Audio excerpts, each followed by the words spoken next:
Hello everyone and welcome to textbook super coaching. सभी का स्वागत है इस छोटे सेशन के अंदर, जहां मैं आपके सामने बात करने वाला हूं इन 4 पॉइंट्स के ऊपर कि अगर आप बिगिनर हो तो आपके लिए क्या इंपॉर्टेंट बुक लिस्ट होनी चाहिए। फिर साथ ही साथ इंपॉर्टेंट टॉपिक्स फॉर एग्जामिनेशन कौन कौन से हो सकते हैं।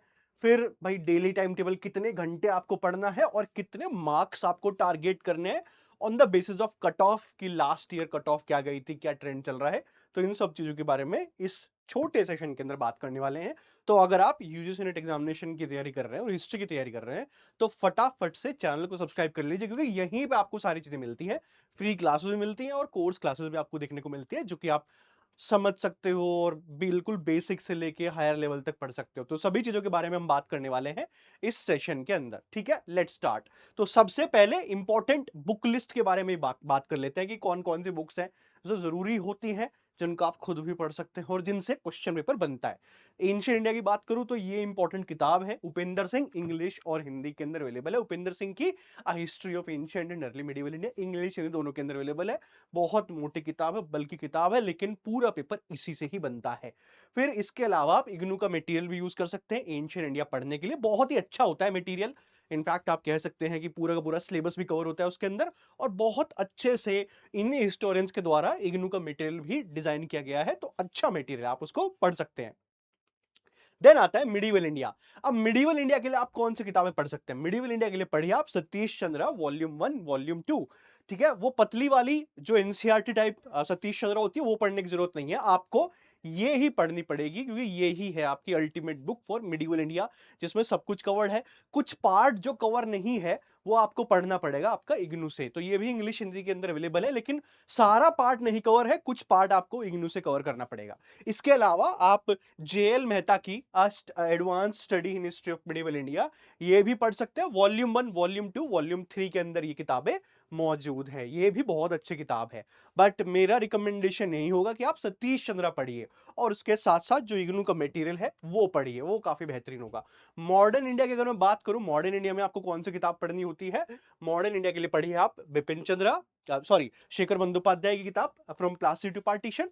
एंड फिर साथ में आप modern Indian history BL Grover की एंड अलका मेहता की, बहुत अच्छी किताबें हैं। फिर उसके अलावा बिपिन चंद्र पढ़ सकते हैं, इंडिया स्ट्रगल फॉर इंडिपेंडेंस। लेकिन अगर आप इन दो को पढ़ लोगे तो मोर देन इनफ है। ठीक है, तो ये हो गई। हिस्टोग्राफी के लिए ई श्रीधरन की किताब आती है, लेकिन आपको कोई पढ़ने की जरूरत नहीं है, क्योंकि अगर ये किताब आप ले लोगे तो पूरे भाई 5-6 महीना ये पढ़ते रह जाओगे। मोटी किताब है ये भी। तो बेटर है कि सिलेबस को समझो और सिलेबस के अंदर जो पॉइंट्स थे हुए उसको इग्नू नोट्स से कवर कीजिए, क्योंकि वो ही आपका पूरा कवर करा देगा। ठीक है, तो इस तरीके से आप करना है। सारा का सारा सिलेबस मेंशन किया हुआ है और ये टॉपिक वाइज टॉपिक आप पढ़ते रहिए, एक एक करके आपका सारा कवर हो जाएगा। अब इसके अंदर आप इग्नू मटेरियल यूज कर सकते हैं हिस्टोग्राफी के लिए। अब इंपॉर्टेंट टॉपिक्स तो ईमानदारी से कहूं, सारी चीज इंपॉर्टेंट होती है हिस्ट्री के अंदर। ठीक है, कोई चीज ऐसी होती नहीं है कि जो लेस इंपॉर्टेंट हो। जिस हिसाब से पेपर बनाया जाता है यूजीसी नेट एग्जामिनेशन का, सारी चीज इंपॉर्टेंट है, कहीं से कुछ भी पूछा जा सकता है। लेकिन कुछ टॉपिक्स ऐसे होते हैं जहां से 100% चांस है कि जहां से क्वेश्चन आएगा। जैसे अगर मैं एंशिएंट इंडिया की बात करता हूं, तो एंशिएंट इंडिया में भाई आपका सोर्स सबसे पहला मोस्ट इंपॉर्टेंट टॉपिक आपका स्टोन एज हो गया, हड़प्पन हो गया, मौर्याज हो गया, गुप्ताज हो गया, एंड जो छोटे छोटे रीजनल किंगडम्स होते हैं उनकी क्रोलॉजी। तो ये कुछ टॉपिक्स हैं जो इंपॉर्टेंट है, हर बार आपको एग्जामिनेशन के अंदर देखने को मिलेंगे। फिर ऐसे ही मिडिवल इंडियन हिस्ट्री हो गया। मिडिवल इंडिया में दिल्ली सल्तनत, मुगल एम्पायर, दो बड़े बड़े टॉपिक। फिर उसके साथ साथ छोटे छोटे में Marathas, Vijayanagar Bahmani and regional kingdoms, भक्ति और सूफी मूवमेंट, ये टॉपिक्स जहां से 100% क्वेश्चन आएगा। फिर मैं मॉडर्न इंडिया से ब्रिटिश पावर के अराउंड जो भी डेवलपमेंट हुआ, यानी कि उनकी प्रशासन, उनकी सिविल सर्विसेज, उनकी जुडिशरी, न्यायपालिका, ओके, पुलिस, देन आर्मी, फिर उसके साथ उनके संवैधानिक जो एक्ट्स हो गए, कॉन्स्टिट्यूशनल एक्ट्स हो गए, वो सब, उनकी इकोनॉमी कैसी थी, तो उनके अराउंड। फिर उसके रिस्पॉन्स में जो नेशनल मूवमेंट निकल के आती है, राष्ट्रवादी आंदोलन, तो ये जो दो टॉपिक है सबसे बड़े टॉपिक है, इनको कवर कर ला आपका मॉडर्न हिस्ट्री पूरा कवर हो जाएगा। उसके अलावा छोटे छोटे टॉपिक्स में क्रोनोलॉजी में न्यूज़पेपर, संगठन जो होते हैं ऑर्गेनाइजेशंस, ठीक है, जो बनने शुरू हुए थे, चाहे वो कांग्रेस के पहले का हो या कांग्रेस के साथ का हो, और आज़ादी के बाद वाला भारत कि भाई राज्य कैसे बने, लैंग्वेज को लेके क्या डिबेट था। तो ये आपका लास्ट टॉपिक हो जाएगा जो मॉडर्न इंडियन हिस्ट्री के अंदर आएगा। हिस्टोग्राफी मैंने आपको बताया है, हिस्टोग्राफी हमेशा ज़्यादा क्वेश्चन नहीं आते हिस्टोग्राफी से, लेकिन जब भी आएगा 7-8 क्वेश्चन लेके आएगा। इस बार 3 क्वेश्चन लेके आया, अगली बार आएगा तो 7-8 क्वेश्चन लेके आ सकता है, तो इंपॉर्टेंट है और मैंने आपको बता दिया कैसे कवर करना है। पूरा हिस्टोग्राफी इंपॉर्टेंट होता है। तो इन अ सेंस पूरा हिस्ट्री आपको कवर करना होता है। अगर आप ये सोच रहे हैं कि क्या एंशिएंट मिडीवल कवर करके चले जाए, तो नहीं भाई। आपको पूरे के पूरे 4 के 4 पार्ट कवर करने पड़ेंगे। एक पार्ट आपने स्किप किया, भूल जाओ जेआरएफ, ठीक है? बाकी आपका नेट हो सकता है, जेआरएफ भूल जाओ अगर एक ही पार्ट आपने स्किप कर दिया। पूरा हिस्ट्री 360 डिग्री मतलब होलिस्टिकली पूरा कवर करना होता है। एक टॉपिक नहीं मिस कर सकते आप। जैसे एक टॉपिक मिस करोगे वही एग्जामिनेशन के अंदर देखने को मिलेगा और उसी देख के आप सर पकड़ के आप बैठ जाओगे। ठीक है, तो प्रिपरेशन ऐसे करो कि एक अटेम्प्ट में क्वालिफाई हो जाए सारी चीज। अब हम चलते हैं टारगेट मार्क्स। तो जनरली क्या होता है, कट ऑफ किस चीज के ऊपर निर्भर करती है कि आपका पेपर कैसा है। अगर पेपर डिफिकल्ट है तो भाई होगा क्या, कट ऑफ कम जाएगी। जैसे जून 2025 के अंदर जो कट ऑफ गई थी वो कितने क्वेश्चंस गई थी, 90 questions for general category, JRF 90 questions, कभी नहीं गई इतनी cut off. Okay, for OBC EWS 85, SC ST 80, ठीक है, तो इतनी कम कट ऑफ। और जैसे ही हम दिसंबर 2025 में पहुंचे, यहां पे आपको मॉडरेट क्वेश्चन पेपर देखने को मिला। कट ऑफ कितनी चली गई, 108 क्वेश्चन, ठीक है, for general category, 103 OBC EWS, 97 98 आपका एससी एसटी हो जाएगा। ठीक है, तो ये जा रहा है कट ऑफ थी। अगर आपको नेट की कट ऑफ जाननी है तो इसमें 10-10 क्वेश्चन माइनस कर दीजिए। तो आपको कितना टारगेट करना होता है, टारगेट करके लेके चलो 110 क्वेश्चन, कि अगर पेपर मॉडरेट आता है तो 110 क्वेश्चन हमने को ठीक करके आना है। अगर पेपर मुश्किल आता है तो भाई 90 क्वेश्चन अपने को लेके आने हैं। उससे उस 95 मान लीजिए कि 95 लेके आना है, हमारा जेआरएफ हो जाएगा। पेपर 1 पेपर 2 दोनों को मिला के। तो ये हो गया आपके target marks. Daily time table आपका कैसा होना चाहिए, मॉर्निंग में भाई आप पढ़ो अपना पेपर 1, ठीक है, मॉर्निंग के अंदर पेपर 1 पढ़िए, 2 घंटा निकालिए पेपर 1 पढ़ने के लिए, ठीक है, 2 आवर्स पेपर 1।